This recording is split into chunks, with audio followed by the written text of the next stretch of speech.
Perang di Melabona Umar Johan, perang di Bakongan Cut Ali Muda, Getanyo Aceh bijak pahlawan, tapi herakan bek bungsong dada. Dalam budaya baculun pesan, dulu beh awai kemudi muda, budaya Aceh Cina putusan, pantun gekarang cukup lemakna. Di dalam syair dilea awai, cilegu karang tentang agama, kadang na cicem geboba urang, habatan silan atau umpama. Edek Jakarta lono puo karang, kagundan segan bangta duraya, ibarat jalo tentena pawang, tentena dasar dalam budaya.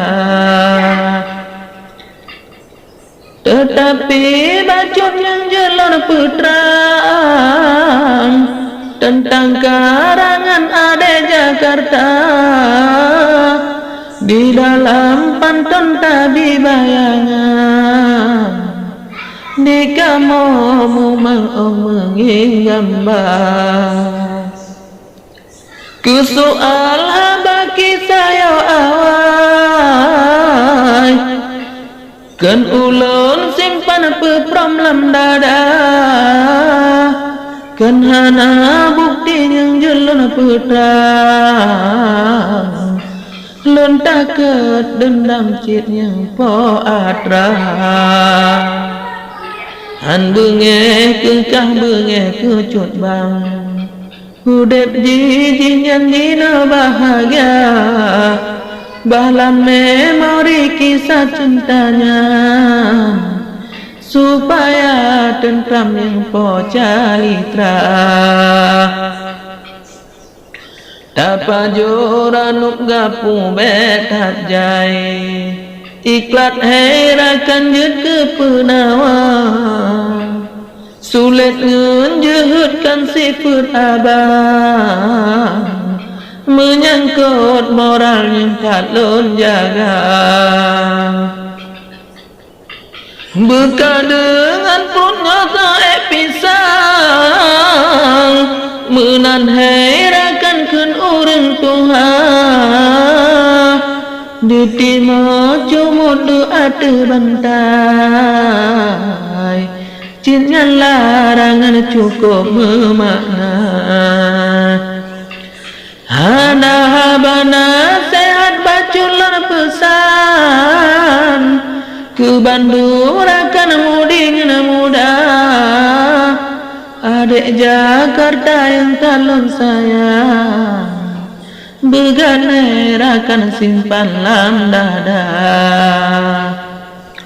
Hudep lam kota metropolitan, hana teguran salang benar, sititik noda yang tak lakukan, rugohana bansi umum masa. Kadang cit kayaknya baklok malam, tapi batasan benar tak jaga. Budak diskotik tempat hiburan, tetapi iman wero binasa. Nyan kehai ada haba penesan, tanda lon sayang ade Jakarta, gelan tolon bigiyok ngen solat, nyan tanda sayang bangta duraya, gelan tolon bigiyok dan solat, nyan tanda sayang bangta duraya.